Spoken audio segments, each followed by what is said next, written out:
La, la, la.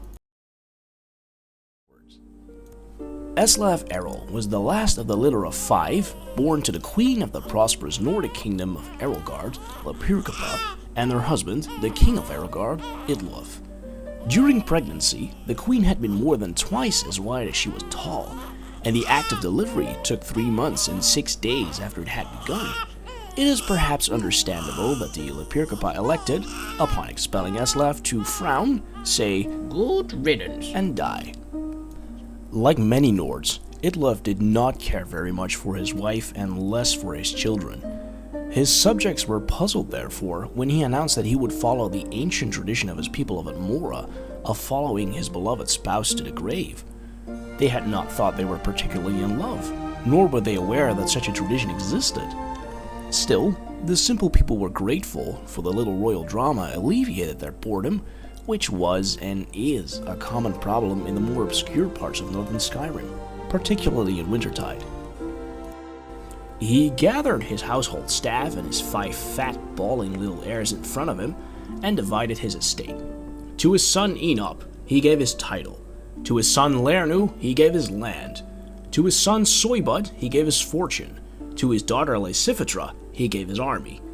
Idlaf's advisors had suggested he keep the inheritance together for the good of the kingdom, but Idlaf did not particularly care for his advisors, or the kingdom for that matter. Upon making his announcement, he drew his dagger across his throat. One of the nurses, who was rather shy, finally decided to speak as the king's life ebbed away. "Your Highness, you forgot your 5th child, little Eslaf." Good Idlaf groaned. It is somewhat hard to concentrate with blood gushing from one's throat after all. The king tried in vain to think of something to bequeath, but there was nothing left. Finally he sputtered irritably, "Eslaf should have taken something then," and died. That a babe but a few days old was expected to demand his rightful inheritance was arguably unfair, but so Eslaf Erol was given his birthright with his father's dying breath. He would have nothing but what he had taken. Since no one else would have him, the shy nurse, whose name was Druzba, took the baby home. It was a decrepit little shack, and over the years that followed, it became more and more decrepit. Unable to find work, Druzba sold all of her furnishings to buy food for little Eslaf. By the time he was old enough to walk and talk, she had sold the walls and the roof as well, so they had nothing but a floor to call home. And if you've ever been to Skyrim, you can appreciate that that is scarcely sufficient. Druzba did not tell Eslaf the story of his birth, or that his brothers and sisters were leading quite nice lives with their inheritances, for, as we have said, she was rather shy, and found it difficult to broach the subject. She was so painfully shy, in fact, that whenever he asked any questions about where he came from, Druzba would run away. That was more or less her answer to everything, to flee. In order to communicate with her at all, Eslaf learned how to run almost as soon as he could walk. He couldn't keep up with his adopted mother at first, but in time he learned to go toe-heel if he anticipated a short but fast sprint, and heel-toe if it seemed Druzba was headed for a long-distance marathon flight. He never did get all the answers he needed from her, but Eslaf did learn how to run. The kingdom of Erolgard had, in the years that Eslaf was growing, become quite a grim place. King Enop did not have a treasury, for Soybud had been given that. He did not have any property for income, for Lernu had been given that. And he did not have an army to protect the people, for Lysifitra had been given that. Furthermore, as he was but a child, all decisions in the kingdom went through Enop's rather corrupt council.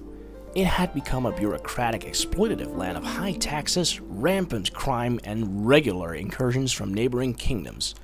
Not a particularly unusual situation for a kingdom of Tamriel, but an unpleasant one nonetheless.